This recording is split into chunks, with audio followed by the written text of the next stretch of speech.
आप ये सोच रहे होंगे कि जो भी आप सोचते हैं वो आप अपनी मर्जी से सोचते हैं। आप ये भी सोच रहे होंगे कि जो भी डिसीजन आप लेते हैं वो आपकी अपनी मर्जी के होते हैं। लेकिन एक सेकेंड रुक जाइए।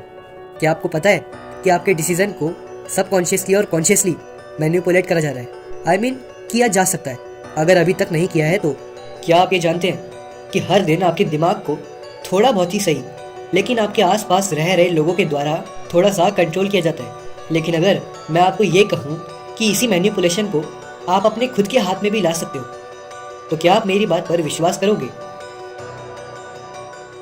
जी हाँ, मैं बिल्कुल भी मजाक नहीं कर रहा हूँ। दोस्तों, आज हम बात करेंगे एक ऐसे ही टॉपिक पर जो आपकी सोच और आपके दिमाग को पूरी तरीके से पलट देगा, क्योंकि ये है डार्क साइकोलॉजी 101। जी हाँ, ये एक ऐसी नॉलेज है जो आपको बताएगी कि कैसे आप अपने आसपास के लोगों को समझकर अपने इमोशंस को कंट्रोल कर सकते हो। साथ ही साथ इस वीडियो में आप आगे ये भी जानेंगे कि कैसे हर एक इंसान एक हिडन एजेंडा के साथ जीता है और आखिर कैसे आप इन हिडन टेक्निक्स का यूज करके अपनी लाइफ को और भी ज़्यादा बेटर बना सकते हैं।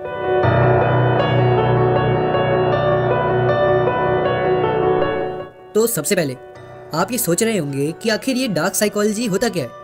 तो डार्क साइकोलॉजी का सिंपल मतलब होता है दूसरों के इमोशंस को समझकर उनकी सोच को अपने हिसाब से कंट्रोल करना। लेकिन ये मैनिपुलेशन काफ़ी सब्टिल होता है और ये तभी होता है जब आप ये समझते हैं कि इंसान का दिमाग कितनी आसानी से इन्फ्लुएंस हो सकता है। अब ये कोई मैजिक या ब्लैक मैजिक नहीं, बल्कि एक साइंस है, एक ऐसी साइंस जिसमें आप अपने माइंड और दूसरों के सबकॉन्शियस माइंड को कंट्रोल करना सीखते हैं।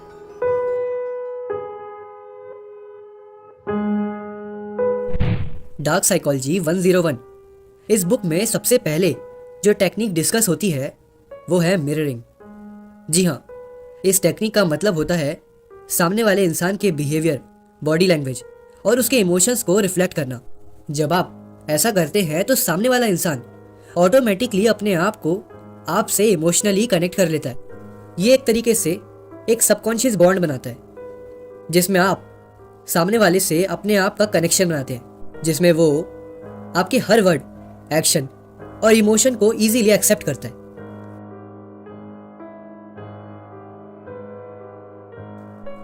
दूसरी टेक्निक है NLP यानी कि न्यूरो लिंग्विस्टिक प्रोग्रामिंग।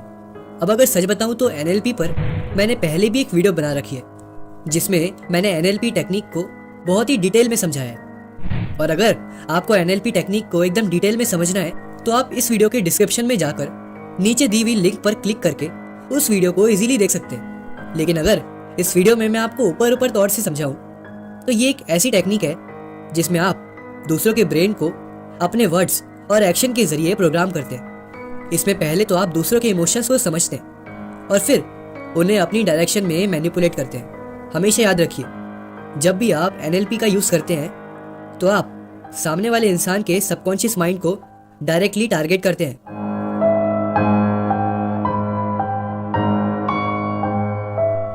अब किसी भी इमोशन को समझना और उन्हें मैनिपुलेट करना डार्क साइकोलॉजी का एक बहुत ही बड़ा हिस्सा है। अगर आपकी एज 15 साल से ऊपर है तो आपने देखा ही होगा कि कैसे कुछ लोग आपके इमोशंस को समझकर आपको गिल्ट, फियर या फिर सिंपैथी फील कराते हैं, वो भी सिर्फ अपने फायदे के लिए। और इसी टॉपिक से रिलेटेड एक बहुत ही पावरफुल कॉन्सेप्ट है फियर बेस्ड मैनिपुलेशन। जब आप किसी को भी डर के जरिए कंट्रोल करते हैं तो उसका दिमाग सबकॉन्शियसली लॉजिकली सोचना बंद कर देता है और फिर वो इंसान बहुत ही आसानी से आपके कंट्रोल में आ जाता है। ये एक बहुत ही डेंजरस टेक्निक है जो आपको बहुत ही ध्यान से समझनी चाहिए।